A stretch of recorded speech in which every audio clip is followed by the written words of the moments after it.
കേരളത്തിൽ ജയിച്ച 3 BJP സീറ്റുകളിലും കോൺഗ്രസ് 3ാം സ്ഥാനത്താണ്. അപ്പോൾ ഒരു 6 സ്ഥലത്തെങ്കിലും കോൺഗ്രസും BJPയും തമ്മിൽ ഡീൽ ഉറപ്പിച്ചിരുന്നു. അപ്പോൾ ഇവിടെ ഡീൽ ഉണ്ടായിരുന്നത് കോൺഗ്രസും BJPയും തമ്മിലാണ്. അപകടകരമായ നിലയിൽ കോൺഗ്രസും BJPയും തമ്മിൽ ഒരു അലയൻസ് ഉണ്ടായിരിക്കുന്നു. നമ്മൾ എവിടെയും വീട്ടിൽ പോകില്ല, നമ്മളിവിടെ ഉണ്ട്, എങ്ങോട്ടും പോകില്ല, പത്തനാപുരത്ത് തന്നെ ഉണ്ട്. പിന്നെ വിളക്കുടി പട്ടാഴി വടക്കേക്കര പഞ്ചായത്തിലേക്ക് കയറുമ്പോൾ 4 വാർഡ് മെമ്പർമാരുള്ള ആ പഞ്ചായത്ത് 4 വാർഡ് മെമ്പർ BJPക്കുണ്ട്. അവിടെ 300 ചില്ലുവാന വോട്ടിൻ്റെ ഭൂരിപക്ഷം BJPക്കുള്ളൂ. പിടവൂർ വാർഡ് തലൂർ പഞ്ചായത്തിൽ പിടവൂരിലേക്ക് വരുമ്പോൾ ആ വാർഡിലെ മെമ്പർ BJPയുടെ മെമ്പറാണ്. ആ വാർഡിൽ 2 വോട്ടാണ് BJPക്ക്, 2 വോട്ട്. ഇവിടെ മത്സരിച്ച BJP സ്ഥാനാർത്ഥിക്ക് NDA സ്ഥാനാർത്ഥിക്ക് 2 വോട്ട്. അതുപോലെ ചെങ്ങമനാട് മേലിലെ പഞ്ചായത്തിലേക്ക് പോയാൽ ചെങ്ങമനാട് എത്തുമ്പോഴേക്കും 240 വോട്ടാണ് കഴിഞ്ഞ പഞ്ചായത്ത് തിരഞ്ഞെടുപ്പിൽ NDA സ്ഥാനാർത്ഥി പിടിച്ചത്. ഇപ്പം വെറും 51 ചേത്തടി വാർഡിൽ 51 വോട്ടേ കിട്ടിയിട്ടുള്ളൂ.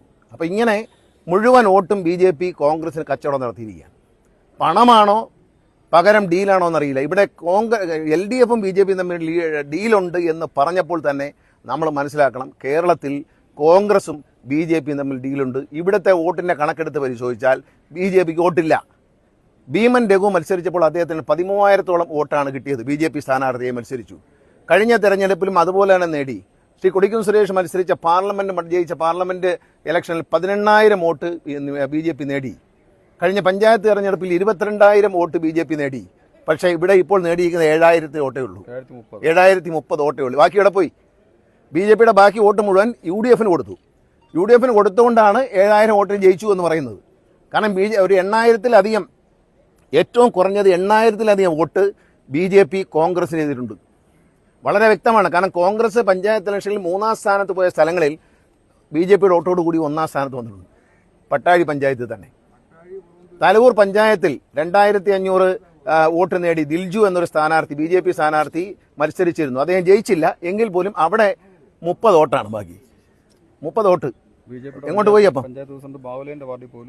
അതെ, BJP പഞ്ചായത്ത് മെമ്പർ ബാഹുലേന്റെ വാർഡിൽ പഞ്ചായത്ത് സെക്രട്ടറി അവിടെ പോലും വോട്ടില്ല. ഇതെല്ലാം കൊടുത്തിരിക്കുകയാണ്. കച്ചവടം, ഡീലാണ്. ചടയമംഗലത്തെ ഡീലാണ്. ചടയമംഗലത്ത് BJP വോട്ട് കോൺഗ്രസിന് കൊടുത്തു. അതുപോലെ ഒരു കാര്യം ശ്രദ്ധിക്കൂ, കേരളത്തിൽ ജയിച്ച 3 BJP സീറ്റുകളിലും കോൺഗ്രസ് 3ാം സ്ഥാനത്താണ്. അപ്പോൾ ഒരു 6 സ്ഥലത്തെങ്കിലും കോൺഗ്രസും BJPയും തമ്മിൽ ഡീൽ ഉറപ്പിച്ചിരുന്നു. അപ്പോൾ ചാത്തന്നൂരിന് ബദലായിട്ടുള്ള ഒരു ഡീലായിരിക്കാം പത്തനാപുരത്ത് നടന്നതെന്ന് വളരെ വ്യക്തമാണ്. പത്തനാപുരത്ത് വോട്ട് എണ്ണിക്കഴിഞ്ഞാൽ എനിക്ക് കിട്ടിയ വോട്ടൊക്കെ അവിടെ തന്നെ ഉണ്ട്, LDFന് കിട്ടിയ വോട്ടെല്ലാം അവിടെ തന്നെ ഉണ്ട്. കഴിഞ്ഞാണോ കിട്ടിയതുകൊണ്ട്. പക്ഷേ BJP കിട്ടിയ വോട്ട് കോൺഗ്രസിന് പോയപ്പോൾ കോൺഗ്രസിന് ലാഭമായി. അങ്ങനെയാണല്ലോ കോൺഗ്രസ് ഞങ്ങൾക്ക് കിട്ടിയ വോട്ട് അങ്ങനെ തന്നെ ഉണ്ട്. പക്ഷേ BJPയുടെ വോട്ട് നേരെ ഡയറക്റ്റായിട്ട് കോൺഗ്രസിന് പോയിരിക്കുകയാണ്. ഈ പട്ടാഴി പഞ്ചായത്തിലെ പല വാർഡുകളിലും കോൺഗ്രസ് 3ാം സ്ഥാനത്ത് പോയ സ്ഥലങ്ങളിൽ ഇപ്പോൾ കോൺഗ്രസ് 1ാമതെത്തിയും BJP 3ാം സ്ഥാനത്തേക്ക് പോവുകയും ചെയ്യും. BJP 3ാം സ്ഥാനത്തേക്ക് പോയി എന്ന് പറയുന്നത് വളരെ ദയനീയമായ വോട്ടിനാണ്. 240 വോട്ട് കിട്ടിയ സ്ഥലത്ത് 51 വോട്ടിലേക്ക് പോവുക ചേത്തടി വാർഡിൽ. അത് മേലില പഞ്ചായത്തിലുണ്ട്, വെട്ടിക്കോല പഞ്ചായത്തിലുണ്ട്, പിറവന്തൂർ പഞ്ചായത്തിലുണ്ട്, വിളക്കുടി പഞ്ചായത്തിലുണ്ട്. എല്ലാ സ്ഥലത്തും മാത്രമല്ല ഇവിടെ ജയിച്ച UDF സ്ഥാനാർത്ഥിക്ക് കാര്യാർ അമ്പലത്തിനോട് BJPക്കാർ സ്വീകരണം കൊടുത്തു. ഇത് ആരുടെ സ്ഥാനാർത്ഥിയാണ് ജയിച്ചത്? UDFിന്റെ സ്ഥാനാർത്ഥിയാണ് അവിടെ ജയിച്ചിരിക്കുന്നത്, ഇവിടെ BJPയുടെ സ്ഥാനാർത്ഥിയാണ് ജയിച്ചിരിക്കുന്നത്. അപ്പോൾ കേരളത്തിലെ LDFും BJPയും തമ്മിലല്ല ഡീലുണ്ടായിരുന്നു. ഡീല് വളരെ വ്യക്തമാണ്. ഡീൽ ഇവിടെ കാണാം, വളരെ പ്രകടമായി കാണാം, പല സ്ഥലത്തും പരിശോധിക്കാം. പക്ഷേ പത്തനാപുരത്തെ സംബന്ധിച്ച് ഞാനൊരു സാമ്പിൾ എന്ന നിലയിൽ ചില വാർഡുകൾ പറഞ്ഞു എന്നുള്ളേ ഉള്ളൂ. മീനം എന്ന വാർഡിലൊക്കെ 30 വോട്ട് താഴെ ഉള്ളൂ.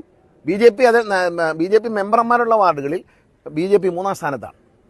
ആ BJPയുടെ വോട്ടുകൾ അങ്ങനെ തന്നെ RSSകാരുടെ, എനിക്ക് തോന്നുന്നു 7,000 വോട്ട് കിട്ടിയെന്ന് പറയുന്നത് RSSകാരുടെ വോട്ടായിരിക്കും കിട്ടിയിരിക്കുന്നത്. പക്ഷേ BJPക്കാരെന്ന് പറഞ്ഞ് നടക്കുന്നവരുടെ വോട്ട് മുഴുവൻ മറിച്ചിരിക്കുന്നു. അത് സമ്പത്താണോ പണമാണോ അതോ ഈ പറഞ്ഞ ചടയമംഗലം, കഴക്കൂട്ടം, നേമം, ചാത്തന്നൂർ തുടങ്ങിയ സ്ഥലത്തെ ഡീലിൻ്റെ ഭാഗമാണിത്. അപ്പോൾ ഇവിടെ ഡീലുണ്ടായിരുന്നത് കോൺഗ്രസും BJPയും തമ്മിലാണ്. BJPക്ക് വോട്ട് ഷെയർ നമ്മൾ സംസ്ഥാന തലത്തിലെടുത്ത് നോക്കിയാൽ BJPയുടെ വോട്ട് ഷെയർ കുറഞ്ഞു. 3 MLAമാരെ കിട്ടിയെന്ന് പറയുന്നതോടൊപ്പം തന്നെ BJPയുടെ വോട്ട് ഷെയർ വല്ലാതെ കുറഞ്ഞിരിക്കാൻ. ആ വല്ലാതെ കുറഞ്ഞതിൻ്റെ ഭാഗമാണ് ഇവിടെ എങ്ങനെ പോയാലും 15,000 വോട്ട്, 13 മുതൽ 15,000 വോട്ട് വരെ ഒരു അസംബ്ലി ഇലക്ഷനിൽ BJP NDA സ്ഥാനാർത്ഥി പിടിക്കേണ്ടതാണ്. പക്ഷേ 7,030 വോട്ടേ പിടിച്ചുള്ളൂ. അപ്പോൾ അതിൻ്റെ അർത്ഥം അത് മുഴുവൻ UDF സ്ഥാനാർത്ഥിക്ക് കൊടുത്ത് LDF സ്ഥാനാർത്ഥിയെ പരാജയപ്പെടുത്തുക എന്ന ലക്ഷ്യം 3 സീറ്റ് കിട്ടിയപ്പോൾ LDFനെ അധികാരത്തിൽ മാറ്റി നിർത്തണം. കാരണം LDF BJPയുടെ വളർച്ചയ്ക്ക് തടസ്സമാകുമെന്നുള്ളതുകൊണ്ട് ഈ രാജ്യത്തെ മതന്യൂനപക്ഷങ്ങൾ മനസ്സിലാക്കണം. അപകടകരമായ നിലയിൽ കോൺഗ്രസും BJPയും തമ്മിൽ ഒരു അലയൻസ് ഉണ്ടായിരിക്കുന്നു. അത് വളരെ വ്യക്തമാണ്. അത് ആർക്കും കണക്കെടുത്ത് പരിശോധിക്കാം. ഏത് സാധാരണക്കാരനും ഈ കണക്ക് പത്തനാപുരത്തെ വോട്ടിൻ്റെ കണക്കെടുത്ത് പരിശോധിച്ചാൽ കഴിഞ്ഞ പഞ്ചായത്ത് തിരഞ്ഞെടുപ്പ്, കഴിഞ്ഞ പാർലമെൻറ്റ് തിരഞ്ഞെടുപ്പ്, അത് കഴിഞ്ഞ് വന്ന എൻ്റെ നേരത്തെയുള്ള അസംബ്ലി ഇലക്ഷൻ, ഈ 4 ഇലക്ഷൻ എടുത്ത് പരിശോധിച്ചാൽ BJPയുടെ വോട്ട് വ്യാപകമായി കോൺഗ്രസിന് പോയിരിക്കുകയാണ്. ഈ രാജ്യത്തെ മതന്യൂനപക്ഷങ്ങളെ കബളിപ്പിക്കുകയാണ് കോൺഗ്രസ് ഇതിലൂടെ ചെയ്തത് എന്ന് നമ്മൾ മനസ്സിലാക്കണം. അത് ഇവിടെ 2020 വന്നപ്പോഴേ ഞാൻ പറഞ്ഞു ഇത് ഡീലിനുള്ള പരിപാടിയാണ് എന്ന് നമുക്കറിയായിരുന്നു. കാരണം 2020ക്ക് ഇവിടെ 15 പേര് പോലും മൊത്തം അംഗസംഖ്യയില്ല. 16 നിയമമണ്ഡലത്തിൽ 15 പേര് പോലും ഇല്ല. അവർ കൂടുതലും ക്രിസ്ത്യാനികളായിരുന്നു. അവർ BJPയായിട്ട് അലയൻസ് വന്നപ്പോൾ അവരവരെ പാട്ടിന് പോവുകയും ചെയ്തു. ഇവിടെ ചാർജ് ഇവിടെ ആർക്കായിരുന്നു BJPയുടെ ചാർജ്? അഞ്ചലിൽ നിന്ന് ഇവിടെ മത്സരിച്ച UDF സ്ഥാനാർത്ഥിയുടെ വാർഡിൽ നിന്ന് മത്സരിച്ച് ജയിച്ച, അതായത് അദ്ദേഹത്തിൻ്റെ വാർഡിൽ കോൺഗ്രസ് 3-ാം സ്ഥാനത്താണ് അഞ്ചൽ. അവിടെ നിന്ന് ജയിച്ച പഞ്ചായത്ത് മെമ്പർ, BJP പഞ്ചായത്ത് മെമ്പർക്കായിരുന്നു ഇവിടുത്തെ ചാർജ്. എന്തിനു വേണ്ടിയായിരുന്നു? ഈ ഡീൽ കൃത്യമായി നടപ്പിലാക്കി കൊടുക്കാൻ വേണ്ടിയായിരുന്നു. ഇതൊക്കെ നമ്മൾ മനസ്സിലാക്കണം. ഇതൊക്കെ നേരത്തെ നടത്തിയ ഡീലാണ്. പടക്കം നേരത്തെ വാങ്ങിച്ചു വെച്ചെങ്കിൽ അത് BJPയായിട്ടുള്ള ഡീലാണ് എന്ന് നമ്മൾ മനസ്സിലാക്കിയാൽ മതി. പടക്കം നേരത്തെ വാങ്ങിച്ചു വെച്ചു എന്ന് എൻ്റെ അടുത്ത് കണ്ണൻ ഒരു ദിവസം ചോദിച്ചു മാതൃഭൂമിയിൽ നിന്ന്. അപ്പം ഞാൻ പറഞ്ഞു എന്താണെന്നറിയില്ല, പക്ഷേ പടക്കം വാങ്ങിച്ചു വെച്ചതിൻ്റെ കാര്യം BJP വോട്ടുകൾ മറിഞ്ഞു കിട്ടി എന്ന് ഉറപ്പുള്ളത് കൊണ്ട് തന്നെയാണ്. ഇത് ഒരു നെറികെട്ട രാഷ്ട്രീയമാണ്. ഇവിടെ മതേതരത്തിന് വേണ്ടി വാദിക്കുകയും മതന്യൂനപക്ഷങ്ങളെ കബളിപ്പിക്കുകയും ചെയ്യുന്ന കോൺഗ്രസിൻ്റെയും UDFൻ്റെയും നിലപാട് അത് പൊളിച്ചു കാണിക്കപ്പെടുന്ന ഒരു റിസൾട്ടാണ് പത്തനാപുരത്ത് വന്നത്. ഞങ്ങൾ പരാജയപ്പെട്ടു എന്ന് ഞങ്ങൾ വിശ്വസിക്കുന്നില്ല. ഞങ്ങൾ ജനങ്ങൾ മുമ്പിൽ വിജയിച്ചിട്ടുണ്ട്. ഇത്തരം ഒരു കള്ളത്തരത്തിൽ പരാജയം ഔദ്യോഗികമായി പരാജയപ്പെട്ടു, ശരിയാണ്, സംഭവിച്ചു. പക്ഷേ ഇതിലൊരു രാഷ്ട്രീയ നാണക്കേടുണ്ട് എന്ന് മാത്രമേ എനിക്ക് പറയാനുള്ളൂ. UDF അതൊന്നും ഇല്ലാതാവില്ല. കേരള കോൺഗ്രസ് ഇവിടെ തന്നെ കാണും, ഇനിയും മത്സരിക്കും. ഇത് അവസാനത്തെ ഇലക്ഷൻ അല്ല. പിന്നെ അത് രാഷ്ട്രീയമാണ്. രാഷ്ട്രീയത്തിൽ പിന്നെ RSPക്ക് കഴിഞ്ഞ 10 കൊല്ലമായിട്ട് MLA ഇല്ലായിരുന്നല്ലോ, ഇപ്പോൾ ഉണ്ടോ?